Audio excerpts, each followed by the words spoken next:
Become a better personal trainer by becoming a better man. Become a better man by applying knowledge from others who've walked across the fire and have a thing or two to say about it.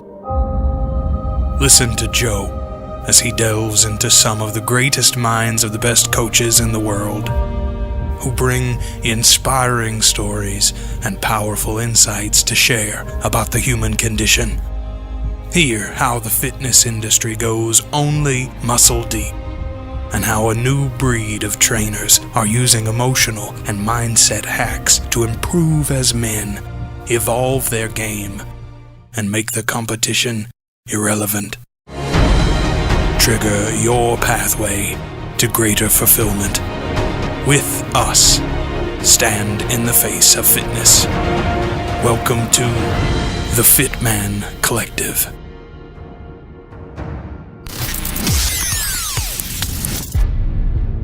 Hey guys, Joe here. Welcome to another show. I'm your host and founder of the Fit Man Collective, and as always, thank you for being here and listening to the podcast show.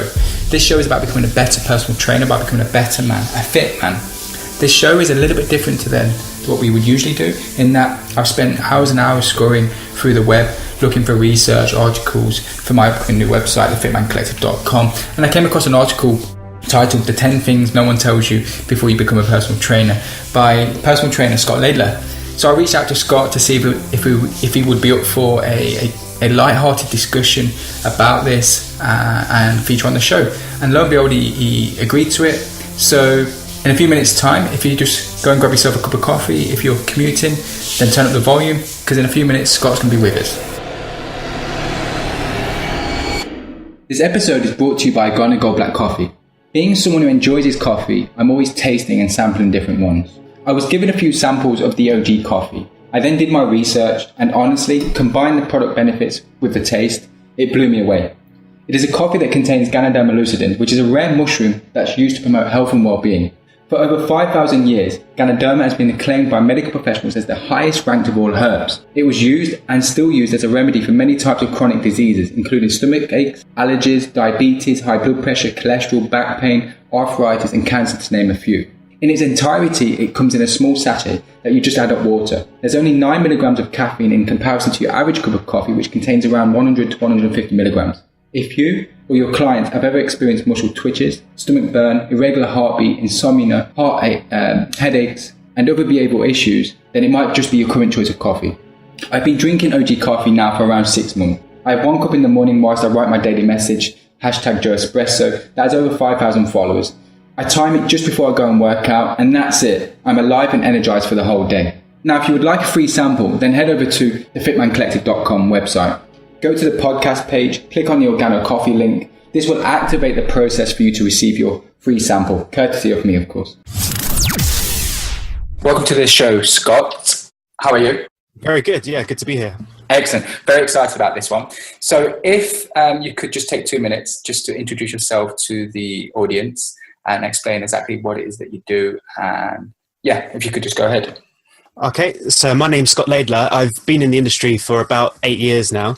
Started off working in sort of commercial gyms, went over to LA, worked in Hollywood in sort of film and TV role preparation, came back to London, ran a studio, and now I'm working primarily online and also within the UK film industry. And I also do a little bit on the coaching side for sort of up-and-coming trainers. Nice. So you've got a vast amount of experience. You've traveled the world, and you've probably done more than the average personal trainer. And it's one of the reasons why I brought you onto the show today, because I came across one of your articles that you'd written for the Telegraph in the UK. And it was titled "The 10 Things No One Tells You Before You Become a Personal Trainer." So on that note of talking about you helping personal trainers and mentoring them, would you mind just delving into those 10 things that you had written down and just elaborate on them? And how did this article come about initially in your mind? I mean, it started off as a sort of a fun article to do, but also just to reveal what it's really like to be a personal trainer, because I think there's thousands of people coming through every month in the UK, and also work with people in USA, Australia, and there's thousands of new trainers going through. And I think a lot of what the reality of being a personal trainer isn't always clear, and the price you pay for being a personal trainer isn't always clear. So I thought I'd write sort of a light-hearted article that kind of revealed a few of the things that you should expect from good and bad from being a personal trainer, and how to kind of offset some of the downsides.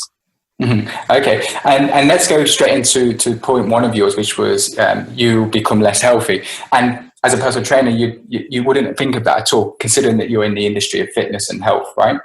Yeah, exactly. So you're going into the industry to help other people with their health, but just like doctors, your schedule becomes very, very busy very, very quickly. So if you become a successful personal trainer, one of your biggest challenges is maintaining your own health, because you're dealing with really early mornings, late nights, often rushing food.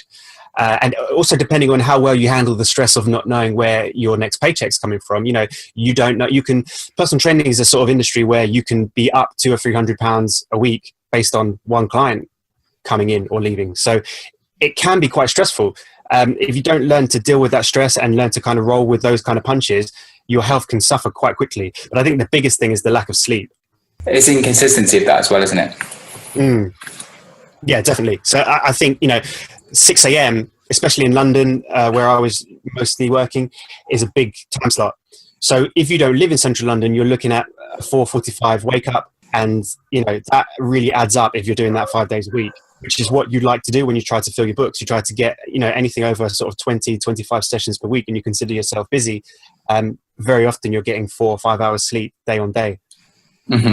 And what would be your advice to trainers that were slowly falling into that trap, or I fell into that trap already? When did you recognize this of yourself, and what did you do to kind of overturn this?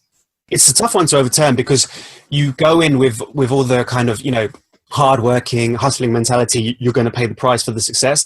But I think one thing that I learned is, don't be ashamed to take a nap. Like, it feels as if you're not working hard enough. It feels like you're kind of skirting work. You could be doing other stuff. You could be advertising. You could be working on your website. You could be learning. But taking a nap is a massive boost for productivity, and it's a massive factor in maintaining your health. If you're only having 4 hours sleep, 5 hours sleep every day, getting that nap could make all the difference in your performance and your health. So I think unashamedly saying I'm going to take a nap and being comfortable with it was a big breakthrough for me, because I always used to make myself feel guilty about it in the early days. And I suppose that is what kind of led on to point number 2, which trainers will find that they'll drink way too much more coffee, right? Yeah, definitely. Yeah, definitely. I mean, if you go, like you see the article, I used to maybe drink 6 or 7 coffees a day, and I was still drinking them in the evening just to get through sessions. But by the time it was the evening, so you'd have one to wake up. You'd have so that would be at home. Have one to wake up, or in the car, or the commute. Then you'd have another one just before your session when all the coffee shops open at 6 a.m. Then you'd have another one after a couple of sessions in the morning. Then you'd have one with lunch. Then you'd have a mid-afternoon one, and then you'd go into the evening just to get through the evening sessions. And by the time you add it all up, it's a good 6 or 7, maybe even 8 coffees a day, and it's just too much on your adrenal system. It's not. We would just never advise our clients to do that. Exactly. I was just going to say, it was, according to your article, seven cups of coffee, which I assume some of them was probably double espressos as well. Definitely, yeah. So a lot of coffee. And it's kind of one of those excuses that I come to use about being a coffee snob. It wasn't actually I was a snob, it's just that I really relied on coffee for the reasons that you just stated. Yeah. And even logistically, even where, if you're working in a central London location, for example, where are you going to go between clients? Exactly. You sit in a coffee shop and do your work, and it's just the done thing. You have a coffee there, so it really adds up. Even if you're not tired, you just do it out of habit.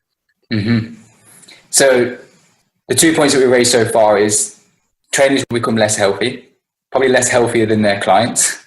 Yeah. And number 2, they end up, as a knock-on effect, to drink way too much more coffee than they'd ever recommend their clients to do.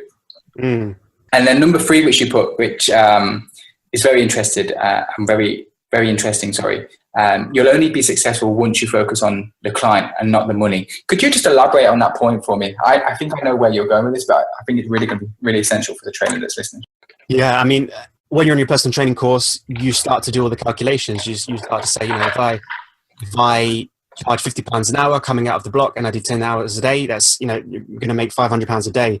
but you start to think like a mercenary. You start to think of as people or the hours you work as just an opportunity to earn. And I think that's pretty transparent. Clients will get that impression pretty quickly. If you're not really focusing on their needs, their goals, you're trying to sell them more frequent sessions, you're trying to add in supplements and get them to pay to come to extra boot camps and things like that. I think it's pretty transparent, and only happy clients are going to talk about your service. They're happy clients, and clients that really feel a connection with you, they're the ones that are going to rave about your service. They're the ones that are going to tell their friends and be posting about you on social media. And that's really how the message spreads. Your connection with the client, if you're just focusing on the money, will be very shallow, and it won't last very long. As soon as they will feel nothing about cancelling their services with you if they feel that you just treat them as an hourly income. And I just think it's almost like an energy exchange, and clients will pick up on it very early on. Yeah, very true. And that kind of discredits the personal trainer as a profession, doesn't it? And that's probably why the industry is getting such a bad vibe, or one of the reasons that clients don't necessarily take us too serious, as if they would if it was somebody of authority like a doctor. Definitely. We have to see ourselves as health professionals. We are there to facilitate somebody's, not only them changing their body, but improving their health and improving their education as how they can go on to maintain that by themselves. We don't want to be keeping them for years reliant on us. If they enjoy working with us and it fits their personality to have the coach and have that accountability, then that's great. But really, we want to educate people into having a healthy lifestyle, things that they can filter down to their families, to their kids, to their friends. And that's really our responsibility. And it has to transcend, it has to be the priority over earning money hour by hour. And really, that's the only way you're going to build your brand and build yourself up in the industry as someone people look up to. Mm-hmm. And why do you think that came about, Scott? Is it purely because we probably are oversold when we're taking the qualification? Because even I fell into this trap very early on in my career, should I say, where I finished a course, and obviously, like everybody else, was excited, ready to get on the gym floor because I had this qualification. But the education part of it, the personal development, doesn't stop there, does it? But I feel that many trainers may stop their further development there, and that's probably why it leads to being complacent amongst with their clients or with themselves. Do you have anything to add to that, or where you see this problem might be arising from?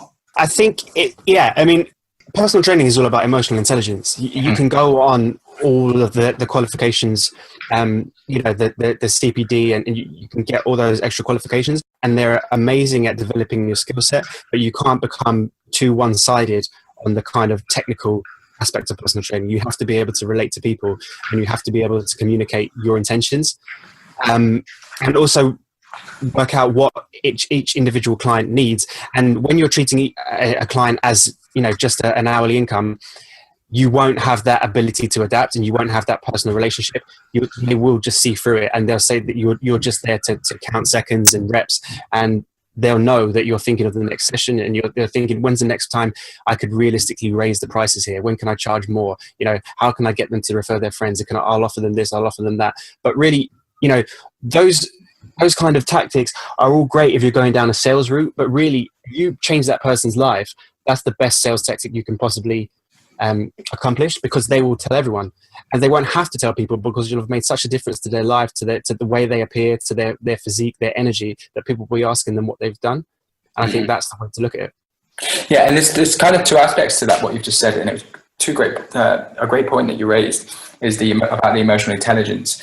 I think one, the trainer has to take it upon themselves to seek out either some form of coaching themselves, or come to learn or appreciate what coaching can do for the individual, support it themselves, which then they can pass that on to their clients. But I, as you said, I think a lot of the courses or educational material out there is geared towards just technical, either exercise prescription or nutritional dietary needs, or courses, should we say. There's not too much availability unless you go looking for it on emotional intelligence, the client's mindset, understanding whether they have emotional challenges or for reasons why they keep self-sabotage, etc., etc. How did you I suppose the question is, at what point did you decide that actually this is more than just exercise and diet? If I really want to create lasting change within my clients, I have to go and seek additional advice, information. I think, well, my academic background was psychology before I went into the fitness industry. So I had a grounding in social psychology and motivation, goal setting, things like that. So I could see the kind of things that would get in the way of people. So I think I continue to read around the subject. And you're right, you have to go looking for it. Currently, there isn't really that kind of course set up for personal trainers. I try to do that one-on-one with the people I coach. But you're right, the industry is too focused at the moment on the skill set and the technical aspects, form and technique and, different rep ranges and rest periods and things like that. And they're all great and we need to know it, but we have to also have the opposite skill set, which is how to apply it to different people. And I think you're right, you have to go looking for it at the moment. And I would recommend reading around social psychology, motivation, and also things like NLP and just how to communicate with people, communication skills, emotional intelligence. Those are skill sets that we have to develop at the same time. And not only do they develop in terms of your coaching ability, but they develop yourself as a person as well, right? Exactly, yeah. So then when you try to build your business, you're going into business settings, you're going into settings where you have to pitch. All that confidence, all that ability to create rapport is just an arsenal. It just adds to your arsenal. Because this is the thing that maybe personal trainers don't understand coming out of the block or straight off the course, is that as a personal trainer, you're going to need to know more than just personal training. You're going to need to know how to run, advertise and market a business. You're going to have to know how to communicate with people. You're going to have to know how to communicate with colleagues and work well in certain spaces with other personal trainers. And you're going to have to know how to get yourself opportunities to build your business, to be able to transcend the personal training on a gym floor, if that's your goal. These are all things that personal trainers may not realize because they're not told that in the course. You come out of the course very well equipped to deliver personal training sessions, usually in a commercial gym setting. Mm-hmm. But if you want to go freelance, you have to run your own business. And then if you want to go beyond that, start getting yourself in the media and PR and things like that, you have to develop those skill sets and how to communicate with journalists and how to deliver those things on time and be able to anticipate what they need as well. Mm-hmm. And I'm just assuming here, Scott, and I think, like you said, you had the background in social psychology, etc., and probably human behaviour. But for the I don't know, say a large proportion of the trainers that are just qualifying or have not been long in the industry, and thinking back to possibly yourself, I'm thinking back to myself at that age when I qualified, 19, 20. I don't know if I would have been open to that kind of information. Do you feel that might be a challenge for trainers at that age if they're entering at a young age? Or I suppose, the question is, do you feel that they'd be open to or receptive to that kind of information? You mean in terms of learning about emotional intelligence and psychology and things like that? Yeah. So how receptive would you? I know that you did the course beforehand. I don't know, people of your age around you that was working at the commercial gym, the gym that you was at, was they aware of that, or would they have been I know it's true for me. I was probably disinterested in it. I probably wouldn't have, even if somebody told me about it, I probably wouldn't have took too much interest because I was so focused on, just working out and being addicted and obsessed with the gym like most personal trainers are. Well, I think it's really the responsibility for people who have been in the industry a little bit longer to kind of filter that information down and kind of explain how important that side of things is, because, you don't want to be the kind of personal trainer who's really just focused on your own Instagram account and your own level of body fat and not really thinking about the client. Mm-hmm. I think that's a huge thing, and it's a huge mistake personal trainers make. And it's quite obvious who's going down that route. And almost there are personal trainers who almost come across that training their clients is almost an inconvenience to their own training schedule. And it's just not the communication you want to be giving across to your clients. And you don't want that atmosphere or persona in a gym setting. Yeah, that's a great point. That's a great answer as well, by the way. Moving on to number 4, social situations will never be the same again. I'm sure you've got many experiences of this, but could you just elaborate on this point? Yeah, this is more of the light-hearted one. So when you go out to a party and you start socializing with people and they find out you're a personal trainer, they're always going to ask you personal training questions, and they're going to ask you, what's the best exercise for this? If you could only do one exercise, what would it be? Should I be doing high intensity cardio, low intensity cardio? How often should I train? What should I eat? Yeah. And these are just like kind of frivolous conversations, because most of the time this advice isn't actually going to be implemented, but people love to pick your brains. Okay, from my experience, it's also that the people that are asking, I don't know if they necessarily want to know the answer. It's a case of they want you to agree with their opinion on something. Yeah, certainly. There's certainly that. So they have a preset understanding of something, and it's the way they do things, and they want verification that they can get you to agree with that, so that they don't have to change anything, really. That's one of those things. And I think you'll also find people who will look to call you out.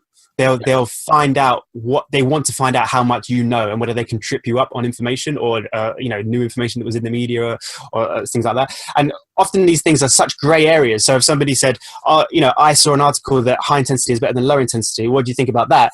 And if you don't agree with it, they may think you don't know what you're talking about. But when you really are in the industry, you say, well, there's grey areas. This is really the problem with media, and this is why podcasts are so great, because you can go into the grey areas and you can spend time on things.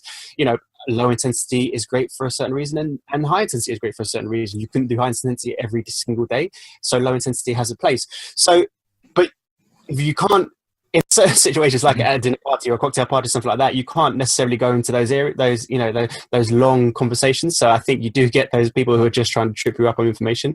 So it's interesting to see how people react to you as a personal trainer, and you can often learn a lot about the people you're talking to and how they feel about themselves and their own appearance and training based on the questions and reactions to the answers they give you or you give them.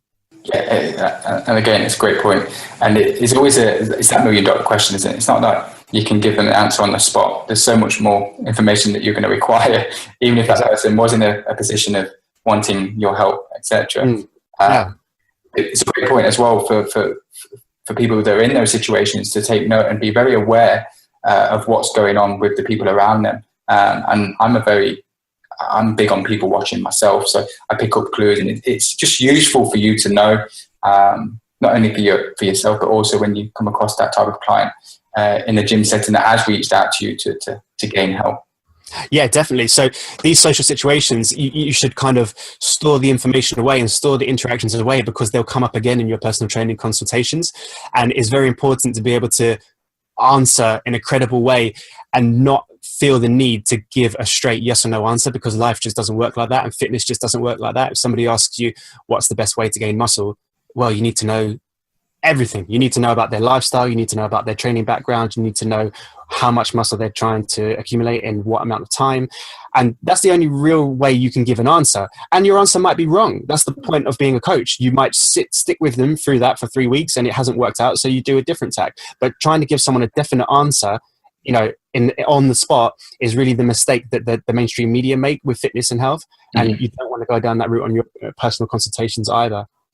No, and that's where you go to that other level of coaching. You find out what you find and come to understand what it is that person really wants and what they've done in the past and what possibly is holding them back. And I think that's probably a challenge with majority of personal trainers, is they do think black and white. It's either eat clean and exercise how many times a week, because that's all they know what to do, but they don't necessarily relate to the client's perspective. If that makes sense. I know they always hear of being in the client's shoes, but it's very difficult for a trainer to put themselves in the client's shoes, because most trainers haven't been that overweight in the first place if you're dealing with an overweight client, That's really the huge skill set of a personal trainer. A lot of personal trainers have come from an active background, a sporting background, and like you say, maybe have always been fit. You get other trainers who have been on a certain journey and they end up as a personal trainer at the end of it. But the main skill set is try to understand what it's like to be your client. Try to understand from childhood what it was like to be your client. Do they have an identity based on being overweight as a child? And they may not even be overweight now, but you have to go back to that. So you understand how they identify themselves, how they identify with their appearance, how they identify with food, what their relationship is to other people based on their physique. Does it affect their relationships? Does it affect their work? Does it affect the type of holidays they're going to take? You have to go in depth with things like this. You can't just say like, well, I can do 10 burpees in reference, why can't you? You can't. And I've seen a lot of trainers who are like that, and then they get like a drill instructor, and then the client feels completely isolated and really upset and self-conscious that they can't do what the personal trainer can do, and then gets frustrated that then they can't also do it. It's the biggest mistake you can make. That's a great point. And I think the worst thing of it all is you're only giving the client another reference of failure, because exactly up until that point they've only had failure in looking for a nicer work. Exactly. Okay, so that building out tactics that you can give. Okay, if we could go for a walk 3 days this week for 10 minutes, that's a success reference. That's a success reference. And then you go to the gym. If you can go to the gym once and do strength training, that's a success reference. Can you organize your breakfast to be nice and healthy 2 days out of 7? Just this week, just week 1. That's a success reference. And you build these references and you stack them. And that's how you build somebody's self-confidence. And that's how you build somebody's belief in themselves and the belief that they're going to achieve the goals. And you're guiding them through that. So they're going to build the confidence in you as well as their coach. And also one of the things, back to what we were talking about a few minutes ago, is understanding and allowing the client to understand that you have a skill set and you have a knowledge base. It doesn't mean you're clairvoyant. You may give your client a training program that you see through for 3 or 4 weeks, and it doesn't give the exact results you wanted, but it's all part of your experience to know this hasn't worked probably for this and this reason, so we're going to go a different tack now. Not that the training has been unsuccessful because you didn't get the results in the first 3 weeks. I think it's important to build the expectation with the client, and I think that's the trouble with the online world, is that everybody expects the program to just work for everybody straight out of the bat, and that can be frustrating when it doesn't work like that. And that's the real coaching scenario, is to be able to troubleshoot as you go along. Yeah, it's kind of pre-framing the client and setting them up for that crossroad. So when it does occur, they're not taken back by surprise, like you said. And it's kind of forward thinking for them because of the experience that you've had, and that just shows, again, a lot more value in your coaching over possibly somebody else's. Yeah, definitely. Okay, point number 5. Your present makes others feel guilty. Yeah, so that's another one. Even in personal relationships, even your own family, friends, significant others, they can start to make choices they wouldn't, or they're not entirely happy with, just because of your presence. They might say, "Oh, I can't eat unhealthy in front of you. I can't do this in front of you," and that kind of thing. And it's just something that you have to disarm people about. Just say, "Look, I'm not here to judge anything about you. I'm not here to be kind of like a drill sergeant or enforce any rules. I just want a normal interaction with you. I do live a healthy lifestyle, but that's just what it is. I'm not going to make any judgments on what anybody else is doing, because people really think you are. And you have to disarm that from people, like, pretty straight away.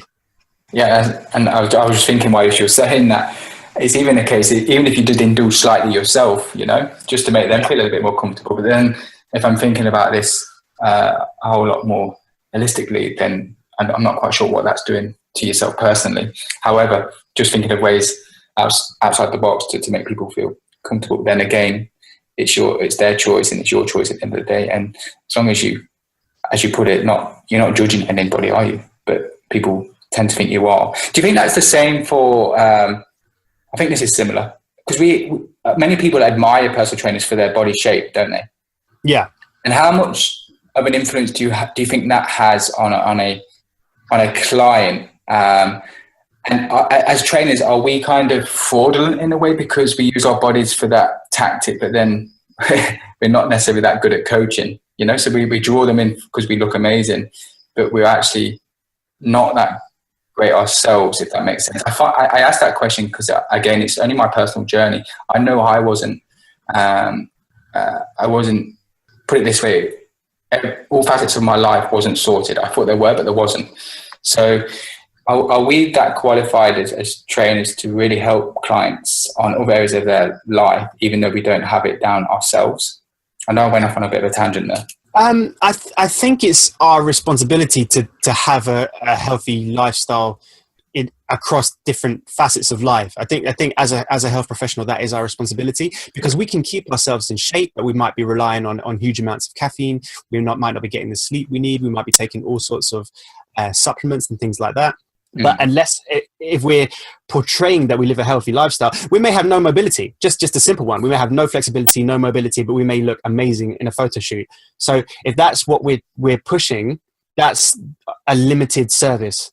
That's not really providing health and the blueprint for long and lasting health. It may be a particular niche. I can get you ready for a photo shoot, and that's a great thing. It's a great achievement. But I think it's our responsibility to be able to zoom out from those particular goals and be able to provide a healthy lifestyle that it's all encompassing, and that includes the mind as well. Learning about meditation, learning about goal setting, learning about giving purpose. Not that we're necessarily there to be a life coach, but that we have those skill sets if those conversations come up, to be able to like I say, zoom out from the world of photo shoots and personal bests and things like that. Yeah, and that's a great point. And it's again, thinking back, it's such in my eyes, it's a young industry, right? So, and many of the clients that we tend to deal with are probably in their mid-30s plus. So to go and source further information and educate yourself and upskill yourself in those other areas is only going to help with conversations with people that are a lot older than us, because we don't have their life experiences. Exactly. That comes down to understanding the client a bit better as well. I know now, being 33 years old, I would coach a whole lot differently from what I know now than I was when I was 21 year old. Exactly. Yeah, definitely. And I think just as you were saying that, I get a lot of personal trainers contacting me now saying, I've just qualified. How do I take my business online? And, although that is a great way to earn money, it gives geographic freedom and it's passive income, things like that. I think it's a sad thing not to go through those years of working with different people, because you learn so much from different, people from all walks of life, all over the world, all different ages, with different problems, different challenges. And I think that is really your kind of baptism under fire as a personal trainer. That is when you gather your real skill set, your people skill set. And I think you should do that. Even though there are blueprints for making money online and having a different kind of lifestyle, I still think there's an awful lot to be said for working with people. Mm-hmm. Yeah, I agree. Moving on swiftly to point number 6, your date with trainers and clients. Yeah. Yeah. I mean, it's just bound to happen in gym settings, especially spending that amount of time there, like you said. Exactly. Bearing in mind that we're there from 6 a.m. in the morning till 10 o'clock at night very often. These are the only people you see. So certainly other personal trainers, gym members, and, keeping everything professional and all those things. Sometimes even with clients, there is a spark, and that has been known to happen. I've seen that happen, a good few times. Mm-hmm. That's one thing to keep an eye out for then. And number 7, you'll do a lot of laundry. Yeah, so just home logistics. You're going to be training maybe once or twice a day. You're going to be, some clients are going to ask you to train with them. You're going to be out from 6 o'clock in the morning, moving around. Sometimes you're going to get rained on. Sometimes you're going to be doing boot camps and planks and rolling around in the grass. So you're going to need a lot of clothes, and you're going to need to do a lot of laundry. It's just the logistics of being a personal trainer. I haven't got nothing to add to that, to be honest. I'm just laughing at point number 8, which is you develop superhuman perception of time. Yeah. So if you imagine you maybe do, certainly a upward of 4, 5, 6,000 personal training hours over your career. You're counting a lot of minutes. You're counting a lot of reps. A lot of circuits. You really understand time, not just on a level within the session where you can predict how long a minute is and pretty accurately, but also in that as a personal trainer, every single minute of your day is going to be accounted for. Especially if you have early morning sessions, exactly when you're going to wake up. You know how long it's going to take you to get to your client. If you have 1 or 2 minutes to get a coffee, when you can go to the bathroom, when you can eat, and who's going to be late and who's going to be on time, because people are generally creatures of habit, and you really build systems into your day, and you'll know exactly, there's nothing worse than a late personal trainer. You just can't do it. And that's something that you'll learn, early on. You will get clients who will stop training with you if you are that personal trainer.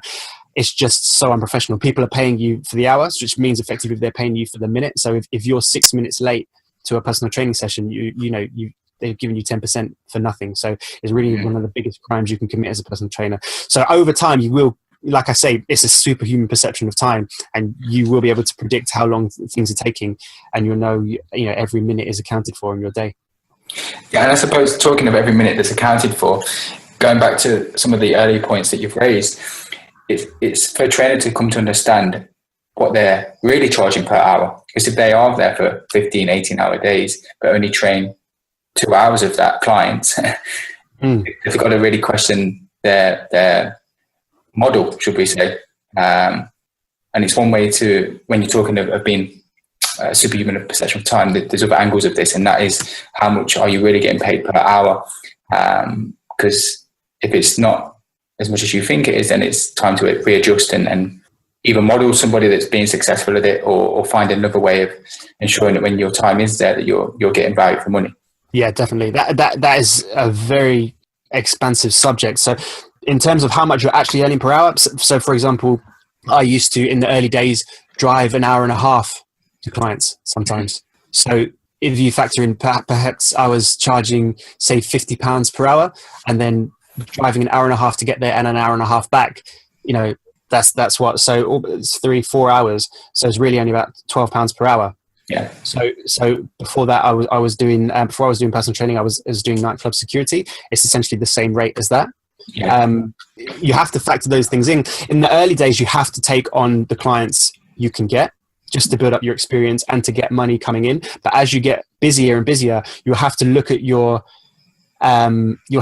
schedule and say, well, realistically, that's going to cost me more than the potential to earn if I just wait out for a client who can do this location at this time. And that's it's always a fine line, knowing when to take something and when to say, actually, I can afford to not take it now, and hopefully I'll get a better lineup. I'll get a more logistically concrete week if I just wait a little bit. Yeah, and it might be another opportunity also to look at what you offer.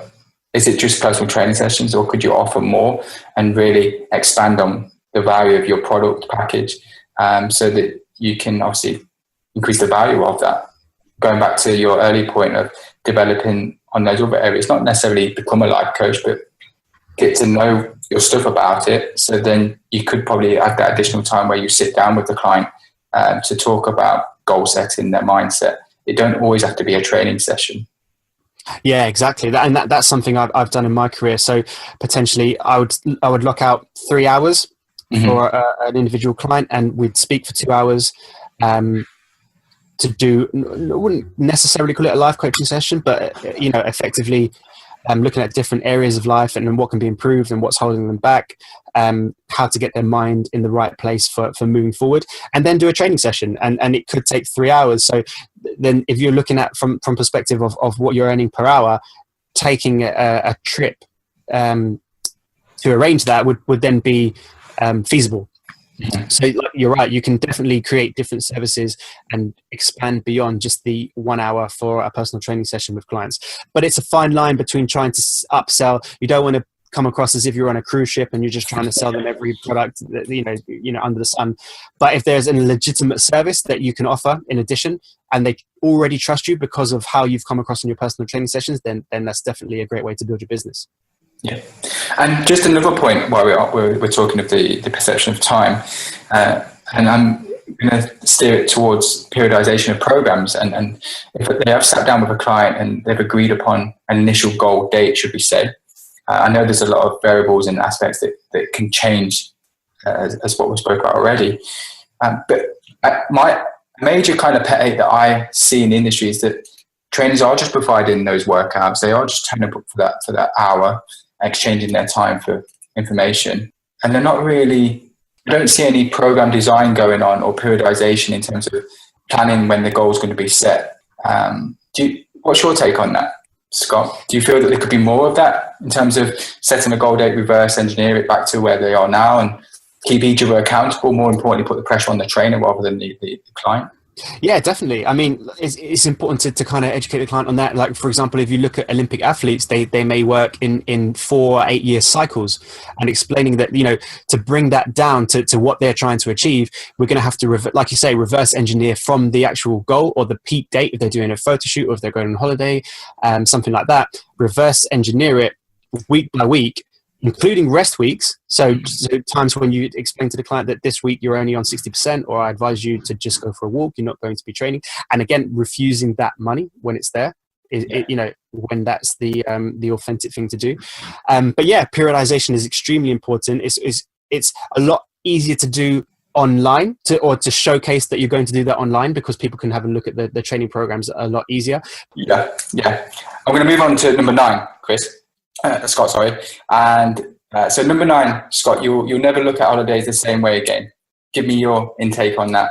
Yeah. So one of the things you'll start to notice quite early on is that all of your friends, well, a majority of your friends are going to be working 9-to-5 jobs, or, jobs where they have sick pay, they have holiday pay, but we're just never going to have that as a personal trainer, because we're working for ourselves, or we have arrangements with gyms that they just don't offer that. So when you book a holiday, you know that it's going to cost you the holiday plus the loss of earnings while you're away.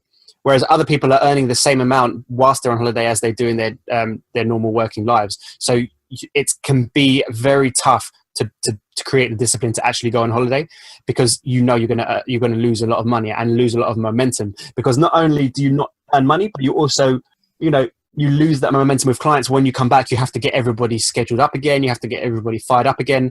And if you want to take extended breaks, like the Tim Ferriss mini retirement style, you have to speak to your clients about when you're coming back, how long you're going to be away for, potentially get other personal trainers in to cover you, personal trainers that you trust and know very well, and their ability and their integrity. And also the admin of giving clients meal plans and training plans before you go away. So going on holiday can be a big, a huge expense and a big admin nightmare, really, to get everything organized. Whereas a lot of your friends, your significant others, family members can just book the holiday away and go away, not think about work, and then come back and plug straight back in. Yeah, that's a very interesting point. Because you don't go into this industry thinking about your next holiday, do you? No. Only until you're reminded, or you just feel burnt out or tired that it's time for a holiday, or when you would usually go on holiday when everybody else is, that you come across these challenges that you raised. Definitely. So one of the strategies that I've kind of worked out, well, one is you have to take holidays, not only to rest your body, especially when you're not getting the sleep as a personal trainer, but also as that's when the real inspiration comes. When you take those moments to zone out and get out of the normal routine. You go into the countryside, you go into a beach location, that's when you may be hit with real inspiration, real creativity. You may not do any work on it right there, but you take a note and then you come back with a renewed energy, and that's when you take your business to a new level. You have to take time like that for your health and like I say, for your creativity as well. Yeah, I agree with that. I tend to have my most creative moments when you take time out. And like you said, zoom out of everything. And that tends to be when you have creative ideas that you can implement back into your PT business. Definitely. And the last point of your 10, you'll develop a unique friendship with your clients. Would you mind just elaborating on that? Yeah, so it's a very unique kind of friendship, because the unique setup with a personal trainer and client scenario is more often than not, you have nothing else in common with their other relationships and their other sort of environments like work and home. So if they trust you and they feel comfortable with you, they will talk to you very in depth about very personal subjects. Different clients are different, but very often over time you'll gain that kind of rapport and you'll have that kind of relationship, and there's no consequences because you don't know anyone else they know, so they can talk to you. You can be a sounding board, you can advise, or you can just listen, and for them there's no consequences because they don't run any risk of upsetting anybody else in their life because you don't know any of them. So that is a very unique friendship. It's a very isolated thing for them. You are the personal trainer, but you can become a very good friend. Even later today, I'm going for a walk in London with a client, a lady that I used to train maybe 4 or 5 years ago, but became very good friends with. And we're just going to meet and go for a walk. But we haven't worked together on a professional basis for some years now. So you do get these sort of lifelong friendships, and it's a very positive thing, and it's very rewarding for yourself and the client. But it's just interesting to note how unique that kind of friendship is because of almost the anonymity and their freedom to speak about anything else in their lives. Yeah, and I found in them situations, it's because you have no personal attachment to them, in a sense. Exactly. You can be very objective with your point of view, and they won't be sensitive to it. And it's also, they probably don't get the opportunity to have a conversation with people because of the fear of being judged. Or I don't know about you, but when you tend to get in conversations and you want to tell your friend about something, you tend to get interrupted quite quickly, and your friend starts going off on a tangent about their life, So it is a unique opportunity and a unique friendship because it offers your client an outlet, which they wouldn't normally get in their life. Even some conversations I've had with clients, and some of the things they wouldn't even have a conversation with their other half, their companion, for whatever reasons. Definitely, yeah. That happens very often. They'll talk to you about things that they would never bring up at work. They would never bring up at home. So it is a very in-depth relationship, and it can be really, really a great thing to know that they trust you enough to give you that information. Mm-hmm. And that's a great point to end on, really, Scott. And the 10 things are very fascinating, and I'm sure it's an eye-opener for trainers that are listening to the show. Do you have any lasting words for personal trainers that are entering the industry or have been in the industry for some time now, just from your experience of being there and thereabouts? I think my advice would be to know that you're coming into the industry to focus on more than fitness. You can change people's physiques. You can tell people the right food to eat, but really you're trying to improve people's lives. You're trying to improve people's health. So you need to invest in those people, and you need to authentically invest in those people. It's not just an opportunity to earn money. It's a lifestyle, and it's a career that you really should be going into to make a difference in people's lives, on an individual scale, and then as you build your business on a wider scale. Also, as a personal trainer, I think you have to be prepared for how hard it's going to be. It's going to be really hard to know how much money is coming in. It's going to be really hard in the early stages to get clients. And you're going to have to weather some storms. There are going to be setbacks. There are going to be people who come for consultations and don't sign up with you, or people who cancel, people who want refunds on blocks when you've already spent the money because, they're moving or they just don't have the capacity to train anymore. They've moved job. There are going to be things that are going to knock you down. So it's important to have a long-term vision of what you want to achieve with your business and with your career, because, those hard times will come, but there'll also be really great and really rewarding times. I think in the early days, it's very important to work on your skill sets. There are going to be times when maybe you'll go to work and you'll only do 1 or 2 training sessions a day.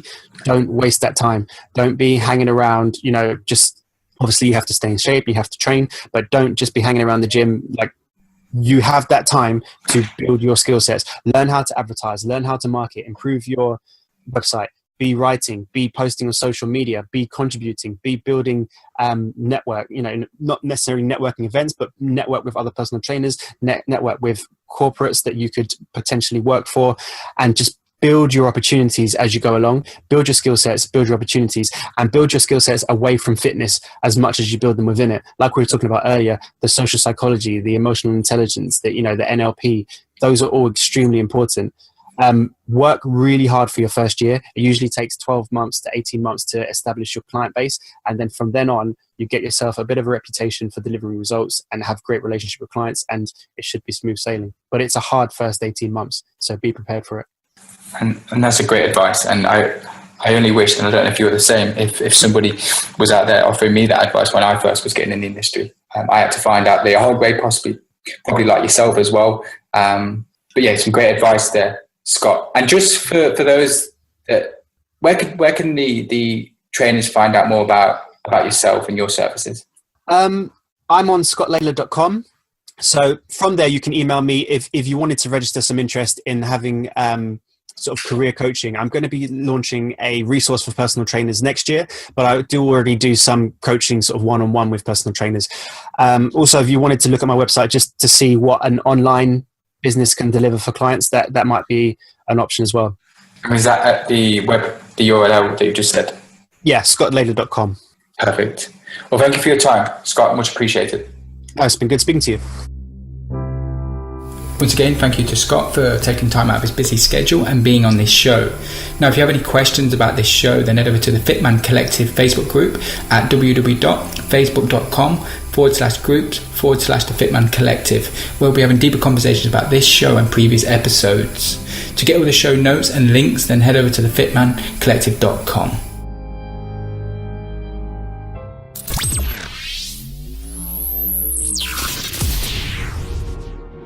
Thank you for listening to the Fit Man Collective podcast. This is your life. Don't settle for mediocre. Don't settle for average. Don't even settle for great. Beware the average man who attracts an average companion.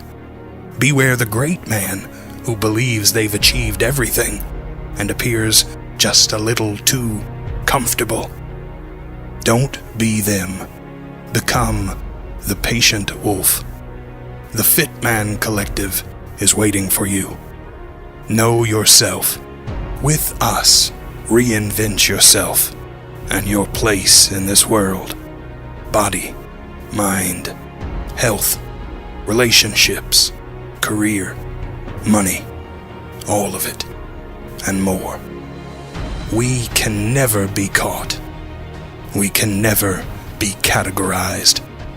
The Fit Man Collective reinvents the future of the Fit Pro. The Fit Man makes his own fate. Join us at thefitmancollective.com.